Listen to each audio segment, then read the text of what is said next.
भुवनेश्वर जातीय शक्ति संरक्षण दिवस 2025 अवसर में मान्यवर उपमुख्यमंत्री तथा कृषि और कृषक सशस्त्रीकरण एवं शक्ति मंत्री श्री कनकवर्धन सिंहदेव भुवनेश्वर लोकसेवा भवन में आयोजित एक भव्य समारोह में जोग देते कार्यक्रम में शक्ति संरक्षण पर गुरुत्वारोप कर शक्ति दक्षतार उल्लेखनीय अवदान को पालन कर सकाळे मान्यवर उपमुख्यमंत्री शक्ति संरक्षण सचेतनता पदयात्रा को पताका देखाई शुभारंभ करते जो प्रमुख शासन सचिव शक्ति विभाग श्री विशाल कुमार देव सर्वोच्च जंत्री विद्युत श्री मनोज कुमार त्रिपाठी जोग देइथिले। शक्ति विभाग अधिकारी मान सहित छात्र छात्री और शिक्षकों rally Kalinga stadium 3 number gate रु लोकसेवा भवन पर्यंत होइथिला।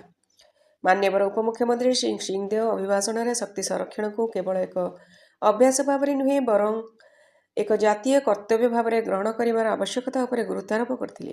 से प्रत्येक घरे अर्थिंग करने एवं स्मार्ट मीटर व्यापक कार्यान्वयन उपर गुरुत्वारोप करते जहाँ शक्ति क्षति ह्रास कर संभावना रखे। उपमुख्यमंत्री श्री सिंहदेव आहरी कहते ओडिशा सरकार जलवायु स्थिरता एवं स्थायी विकास उपर जातीय मिशन सहित समन्वय रखी शक्ति दक्षता एवं परिवेशगत परिचालना को प्रोत्साहित करने सर्वदा प्रतिबद्ध। शक्ति विभाग प्रमुख शासन सचिव श्री विशाल कुमार देव उल्लेख करते एककालीन शक्ति उत्पादन जोड़ा सहित आम शक्ति संरक्षण उपर ध्यान देवा उचित जहाँ सबुठार सस्ता स्वच्छ उत्स उत्पादित।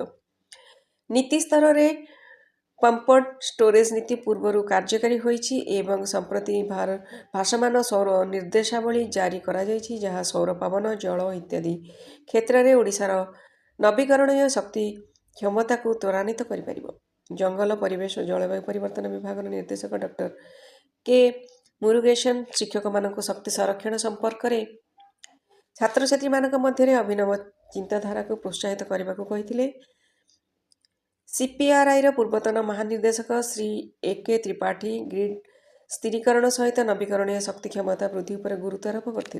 श्री मनोज कुमार त्रिपाठी सर्वोच्च जंत्री विद्युत एसडीएओ द्वारा ग्रहण करा शक्ति संरक्षण प्रयास पर गुरुत्वारोप करते।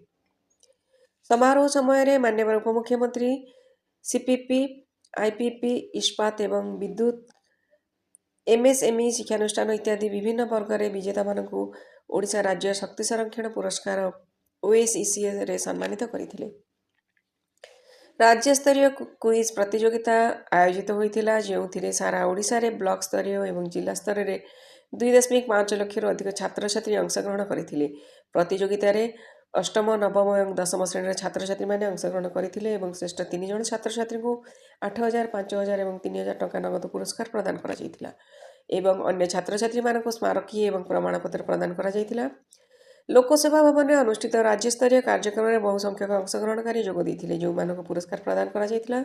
शेष में मुख्य इंजीनियर श्री अशोक कुमार दास समस्त सम्मानित अतिथि एवं अंशग्रहणकारी को धन्यवाद अर्पण करथिले। एही दिन प्रत्येक सम्मानित व्यक्ति गुरुत्वारोप करथिले जे शक्ति संचय होउची शक्ति उत्पादन। समृद्ध ओडिशा।